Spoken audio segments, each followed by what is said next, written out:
आजच्या कार्यक्रमाचं प्रमुख आकर्षण म्हणजे कविवर्य वसंत आबाजी डहाके. डहाके सरांना आपण सगळेच ओळखतो, पण एक औपचारिकता म्हणून हा परिचय करून देते की डहाके सर हे मराठीचे भाषातज्ञ, पोषकार तसेच लोकप्रिय कवी आणि लेखक आहेत.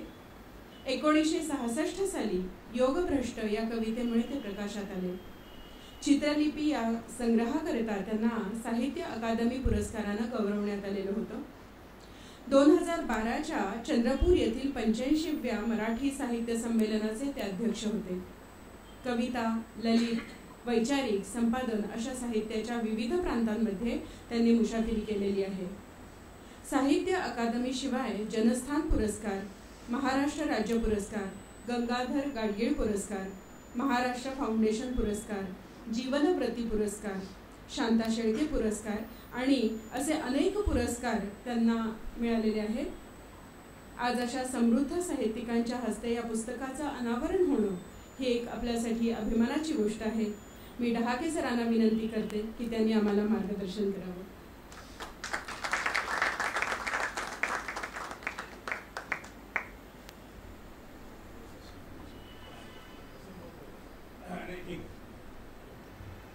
नमस्कार.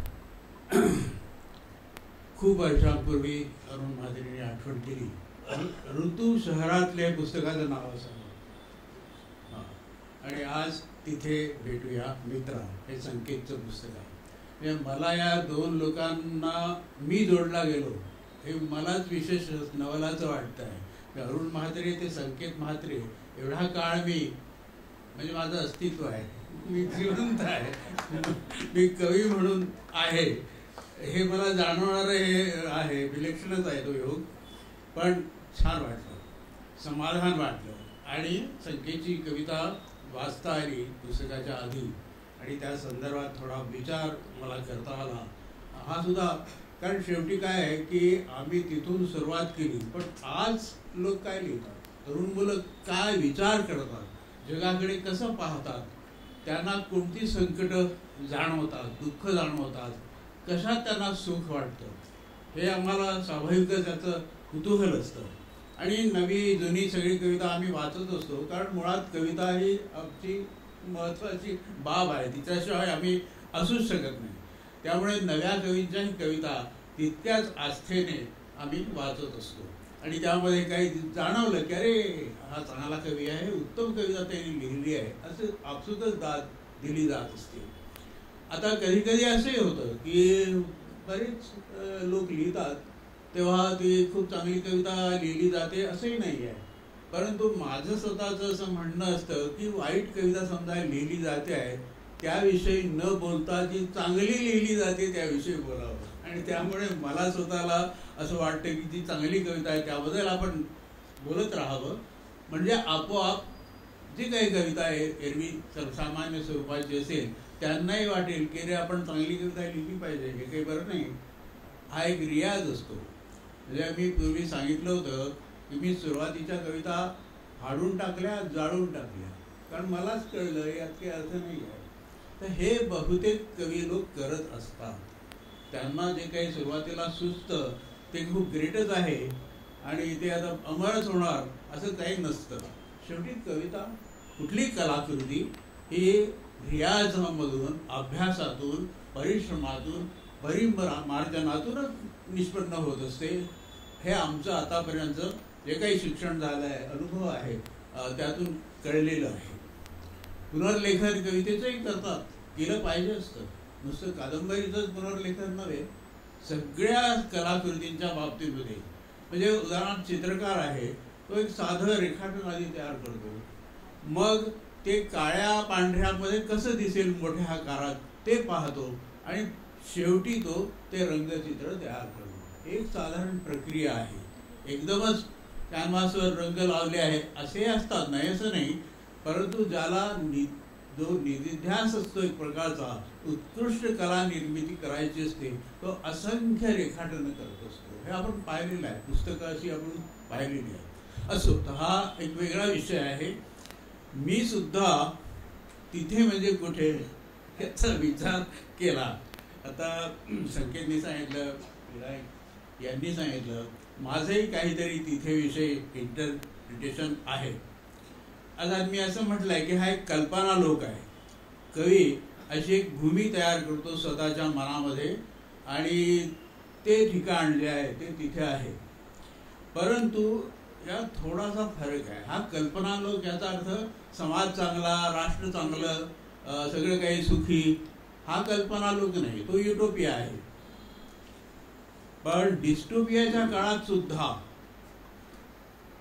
एक वेगळा तिथे असू शकतो. भयानक अराजक आहे, अत्यंत अस्वस्थता आहे, थोर कलाकृती निर्माण झालेल्या आहे. स्वस्थ सुंदर चांगल्या जगामध्ये फक्त कलाकृती निर्माण होतात असं नाही. रशियन क्रांतीच्या अगोदर दस्तयेव्स्कीच्या कादंबऱ्या, थोर उदाहरण हे आहे की त्यावेळी कशी स्थिती होती. शेतकऱ्यांची, राजवटीची, सगळ्या गोष्टी अतिशय कष्टदायक होत्या आणि त्या काळामध्ये दस्तयेव्स्कीने थोर कादंबऱ्या लिहिल्या. तर तिथे काहीतरी वेगळं असलं पाहिजे असं मला वाटायला लागलं. हे तिथे म्हणजे कुठे, तर हे आहे सृजनाचं क्षेत्र. शेक्सपियर लिहितो आहे, शेक्सपियर लिहितोय, अजून शेवटचा जो अंक आहे तो लिहितो आहे, त्याचं थांबलं नाही लिहिणं, सातत्याने सुरू आहे. हा लिहिण्याचा जो काही एक प्रदेश आहे तो आहे आणि एक परिसर, संवेदनशीलता, कल्पना निर्मिती, सृजन जिथे घडतं तो जो काही प्रदेश आहे, तो क्षण नाही, तो प्रदेश हाच तिथे आहे. म्हणजे अशा एका सृजन क्षेत्राचा शोध प्रत्येक कवी कलावंत घेत असतो आणि त्या सृजन क्षेत्रामध्ये जेव्हा तो पोचतो त्याच्या स्वतःच्या मनामध्ये असं वाटतं की आपण तिथे जवळपास पोचलोय किंवा आता त्या ठिकाणी पोचलो आहे, तेव्हा खरा आनंद त्याला होतो. म्हणजे साध्या भाषेत सांगायचं म्हणजे अरे वा, आज कविता जमली, एवढा उद्गार सुद्धा तिथे पोचण्याचा आहे. किंवा एकदम चांगलं आपण बोलून गेलो, अभिनय छान झाला, चांगलं चित्र पाहता पाहता वाटायला अरे वा. तर हे जे अरे वा वाटणं आहे याचा अर्थ तिथे आपण थोडा काळ का होईना पोचलेलो असतो. तो सृजनाचा, नवनिर्मितीचा क्षण असतो आणि प्रदेश असतो. या प्रदेशामध्ये आधीच्या पिढीतले थोर लोक ज्याचा निर्देश संकेतने केलेला आहे, शेक्सपियरचा केलेला आहे, तुकोबाचा केलेला आहे. तुकोबाचे अभंग वाचता वाचता आपल्याला जाणवतं की आपणही थोडेफार तिथे जाऊन पोचतो. कारण ही त्या अभंगाची शक्ती आहे, क्षमता आहे की ते वाचत असताना म्हणजे तो कळवळा ते व्यक्त करतात, त्या कळवळ्याचे विषय कदाचित आपणच असतो अशी ही जाणीव व्हायला लागते. ही जी काही प्रतीती आहे तुकोबाच्या अभंगाची, ती अलीकडेच मी तुकारामाचे अभंग वाचले पुन्हा एकदा, जेव्हा जाणारे बापरे, म्हणजे प्रत्येक वेळी काहीतरी वेगळं, अत्यंत अर्थपूर्ण, नितांत रमणीय आणि पलीकडचं असं जे जाणवतं ना, ते आहे तिथे. त्या तिथे मध्ये तुकोबा आहे, मोने आहे. मोने तर आपल्या सगळ्यांचा आवडता चित्रकार आहे. 1000 चित्र त्यांनी कमळांचीच काढली, प्रचंड चित्र, नितळ असा रंग, निसर्ग चित्रच आहे. परंतु त्या निसर्ग चित्राचे किती विभ्रम आहेत. मोनेची चित्र पाहत राहावी, ती कधीही जुनी होत नाही, नित्य नवीच. आपल्याला मोझार्टचं संगीत, रेक्वियम ऐकत राहावं असं आपल्याला वाटतं. म्हणजे हे जी नावं आहेत, ही नावं काहीतरी निर्मितीशी संबंधित आहेत आणि त्या निर्मितीची आठवण ते हे शब्द वाचताना आपल्याला होत राहते. मोझार्ट म्हणजे मोझार्ट नाव नाही, मोझार्ट म्हणजे त्याचं संगीत, उदाहरणार्थ त्याचं रेक्वियम आणि न्यूटन, हे सगळे निर्मितीच्या प्रदेशाच्या शोधात केलेले कवी आहे, वैज्ञानिक आहे, कलावंत आहेत. वैज्ञानिक आणि कलावंत यात फरक नसतो, तीच प्रतिभा असते. विज्ञानाच्या दिशेने जाईल, दुसरी चित्राच्या किंवा कवितेच्या. आता कोणत्याही कवीचा कविता संग्रह वाचल्यानंतर, वाचत असताना त्याची जी संवेदनशीलता आहे कशातून जाणवते, तर तो जी भाषा वापरतो त्यातून. आपल्याला माहीत नाही कोण संकेत मात्र आहे, काही कल्पना नाही, पण त्याच्या कविता इकडे समोर आलेल्या आहेत आणि त्या कविता वाचत असताना तो भाषा कशी वापरत असतो हे आपण पाहायला लागतो. असं दिसतं मग मी वाचता वाचता मला काही वाक्य एकदम जाणवली. गर्भार व्हावे नदीसारखे, गर्भार व्हावे नदीसारखे, वाहावे जगण्याच्या पुलाखालून.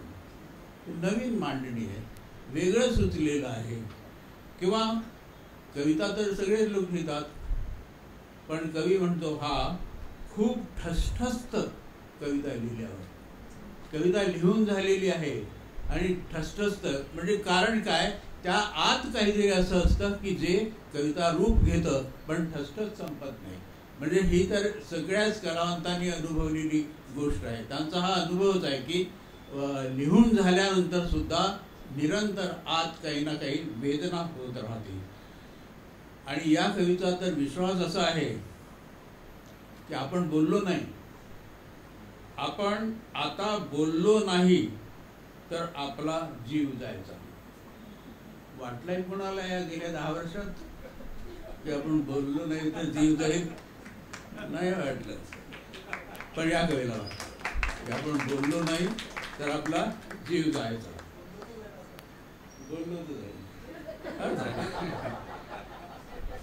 पण एक प्रकारची भीती असते, ही पण एक भीती असते, बोलण्याची सुद्धा भीती असते.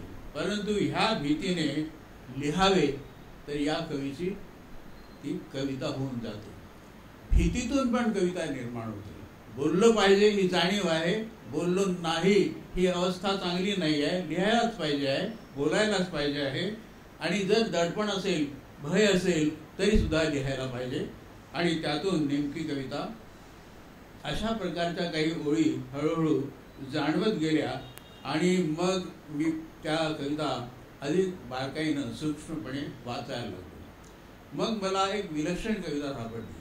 मला अशी एक सवय आहे, बाहेरगावी जायचं असलं की एक कागद करायचा आणि लिहायचं. तंबाखू, चुना, लवंग, टूथब्रश, टूथपेस्ट, दाढीचं सामान, पिशवी सुद्धा, औषधे, पैसे, कपडे वगैरे वगैरे. या कवीने ट्रिपला लागणारं सामान नावाची कविता लिहिली आहे. काय कविता आहे, विलक्षण कविता आहे. ती मी जी यादी करतो ना तशीच यादी केली आहे त्यांनी. पण त्या यादीमध्ये जे शब्द टाकले, ज्या ओळी लिहिलेल्या आहेत त्या विलक्षण ओळी आहेत. आपण कविता वाचा. मला मोह होत आहे पण मी ती वाचत नाही कविता, फारच कविता.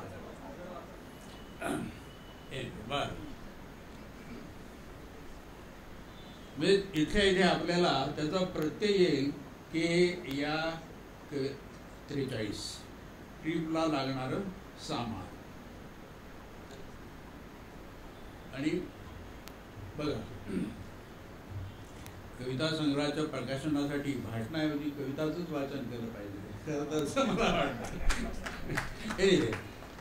घरातली शेवटची रात्र चेक, काळजात न मावणारा फुलपाखरांचा अस्वस्थपणा चेक, डोळ्यात साचणारी कित्येक वर्ण चेक, उन्हाळ रस्त्यांवर एकट्यानं फिरणं चेक, अनोळखी डोळ्यात डोळे भरून पाहणं चेक, खिशात ठेवलेली आईची हाक चेक, घडी केलेली आभाळाची चादर चेक, आतल्यात हळहळणारे रातकिड्यांचे आवाज चेक, अर्ध्या झोपेतून पाहिलेले काजव्यांनी बहरलेले झाड चेक, तिच्या भेटीनं हुरहुरणारं सर्वांग चेक,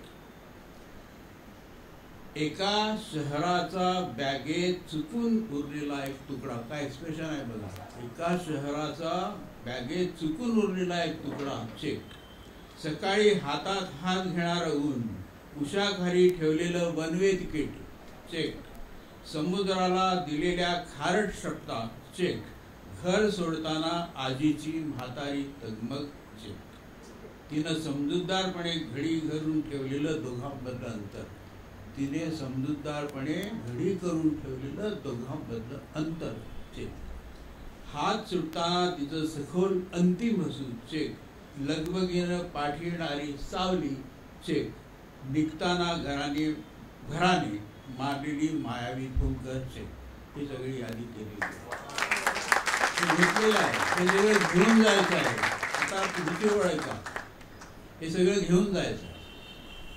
फक्त ठेवून जातोय ती एवढी जाणीव की मी परत येणार नाही, बाकी सारं चेक. ह्या शेवटच्या ओळींना जी एक धार आहे कापत जाणारी, विलक्षण आहे. हे किती साधी कविता आहे असं वाटतं ना, पण साधी नाही आहे. त्या कवितेमध्ये वेगळे जे काही सांगितलेलं आहे त्याचं वर्णन आपण नाही करू शकत. दुसऱ्या शब्दात ते सांगता येणं अशक्य आहे. ही अशीच्या अशी कविता, म्हणून मी कविता वाचतो असं म्हटलं. एनिवे, तर अगदी हे असणं आहे, हे अस्तित्व आहे, हे आपलं असणं तो कवी चाचपत असतो. प्रत्येक ओळीमध्ये मी आहे, हा अशा प्रकारचा आहे, हे माझं संचित आहे, हे मी घेऊन चाललो आहे, पण ठेवून जातो आहे ती ही जाणीव आहे. ही जाणीव मी ठेवून जातो, पण ती व्यक्त करत असताना सुद्धा त्या आतल्या ती जी कापण्याची स्थिती आहे ती आहेच आहे. या संग्रहामध्ये असे अनेक उल्लेख आहेत की ज्यामुळे आपल्या मनामध्ये असं वाटावं की हे आतडं गुंतलेलं आहे या कवीचं, या कवितांमध्ये. आणि अर्थातच चांगल्या कुठल्याही लेखनाचं मर्म हेच असतं, त्या लेखकाचं, त्या चित्रकाराचं, कवीचं आतडं गुंतलेलंच असायला पाहिजे, तरच उत्तम प्रकारची निर्मिती होत असते. मगाशी वाचली कविता आणि दाद चांगलीच मिळाली. आजीच्या संदर्भात रोज तिची एक सुरकुती काढून एक कविता लिहितो असं म्हटलेलं होतं. तर आजही तेच केले आहे असं कवी सांगतो. अशा प्रकारच्या या कविता या संग्रहामध्ये आहेत. आणखी ज्या मला वेगळ्या जाणवल्या, वरवर पाहता आपण त्याचं लेबल काही देऊ शकतो, त्या राजकीय कविता आहे असंही म्हणू शकतो आपण. नाही म्हटलं तरी काही हरकत नाही, कारण रंगार्थ नावाची एक कविता आहे. नितांत राजकीय हे विशेषण लावता येईल. वेगवेगळ्या प्रकारच्या रंगांची जाणीव त्या कवितेमध्ये करून दिलेली आहे. आणि पुढे असं म्हटलंय की ही रंगांची कात आहे. खरे आतून रंगलेलं नाही, हे वरवरचे सगळे रंग आहेत. ती कात केव्हाही बाजूला करता येऊ शकते. करत नाही काही लोक, ते सोडा, पण असो. तर ते ह्यामध्ये असं कवीला हळूहळू तो असं जाणवतं की आपल्या ज्या जगामध्ये आपण राहतो त्या जगामध्ये लोकांनी वेगवेगळे रंग माखलेले आहेत. ते वरवरचे आहेत, ते काही खरे रंग नव्हे, खरा त्यांचा स्वभावही नाही आहे, पण ते उतरवले पाहिजे. अशी आणखी एक मगाशी ओळ वाचली होती, कवीच्या जाण्याने. ही पण राजकीय कविता आहे. तर राजकीय कविता का म्हणता येईल? कारण त्यातले एकच वाक्य आहे, कोणाला फरक पडतो कवीच्या जाण्याने. बरोबर पाहता कोणालाच फरक पडत नाही, परंतु खरं तर फरक पडत असतो. कारण जे त्या कवीने म्हणून ठेवलेलं असतं तो गेल्यानंतर मिटत नाही, ते पुन्हा वर उसळून वर येतो. आणि त्यामुळे फरक हा पडतच असतो. पण वाटतं आपल्याला की कोणाला फरक, तर हा प्रश्न या संख्येने विचारलेला आहे. आणि आपल्याला हे सगळं राजकीय, सामाजिक, सांस्कृतिक जे आहे हे अशा एखाद्या ओळीने तो उघडं पाडतो. हीच राजकीय कविता असते. राजकीय कविता काय करत असते की तुम्ही जे साचे तयार केलेले असतात ते सगळे नष्ट करून टाकणं आणि ते झाकून ठेवलेलं असतं ते उघडं करणं. हा जो काही एखाद्या ओळीने केलेला चमत्कार आहे, त्यामुळे निसंशय तो राजकीय उद्गार आहे असं म्हणायला काहीच हरकत नाही. आणि आता निसर्ग नावाची कविता वाचली होती मगाशी. जेरुसलेम मधल्या त्या मुलाने एकच वाक्य उच्चारलं होतं की वर गेल्यावर तुमचं नाव असं. काय विलक्षण कविता! एवढं एकच वाक्य त्या सबंध कविताला जे वजन प्राप्त करून देतं. सगळं बाकीचे ओळी आहेतच, पण या एका वाक्याने त्या लहान मुलाच्या दोन डोळ्यांच्या मध्ये रोखलेली रायफल आपल्याला दिसते, ट्रिगरवर ठेवलेला हात दिसतो आणि त्या मुलाचा तो उद्गार दिसतो. अशा प्रकारे काहीही जास्त भाष्य न करता हा कवी ही जी परिस्थिती आहे, भयावह अशी जी ही स्थिती आहे ती तो दाखवतो. याच कविता संग्रहामध्ये येणाऱ्या पिढ्यांना नावाची कविता आहे. येणाऱ्या पिढ्यांना कोणकोणत्या गोष्टींची सवय करून घ्यावी लागेल अरुण म्हात्रे आणि संकेत म्हात्रे यांच्यामध्ये खूप मोठा फरक आहे. म्हणजे या प्रकारची राजकीय जाणीव अरुणच्या काळातल्या कवींना नव्हती झालेली, पण आज संकेतच्या काळामध्ये या पिढीला ही जाणीव झालेली आहे. म्हणजे माझे समीक्षक म्हणून मत आहे असं म्हणू आपण, कारण हा अशा प्रकारचा काळ आम्ही अनुभवत नव्हतो. एखादं युद्ध, दंगली वगैरे गोष्टी चालायच्याच, परंतु आज ज्या प्रकारे जग हिंसेच्या अधीन झालेलं आहे, तिकडे काय चाललेलं आहे, युक्रेनमध्ये काय आहे, आता गाझामध्ये काय आहे, आपल्या देशात विविध प्रकारची निमित्त उत्पन्न करून चाललेला हिंसाचार काय आहे, या सगळ्या गोष्टी पाहत असताना या पिढीचा कवी इतका संवेदनशील होतो आणि तो म्हणतो की रस्त्यावर वाहणाऱ्या रक्ताच्या नद्यांची सवय करून घ्यावी लागेल. हे किती विलक्षण आहे. अशा प्रकारची सवय आपल्याला करून घ्यावी लागणार, पण कशासाठी?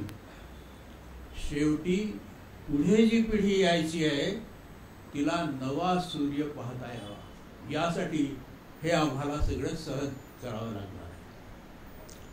आता मला सांगा की माझी कविता कशी आहे असं संकेत मला विचारतो. मी सांगतो असं म्हटलं. आता मला असं वाटतं की मी सांगितलं आहे. ठीक आहे, इथे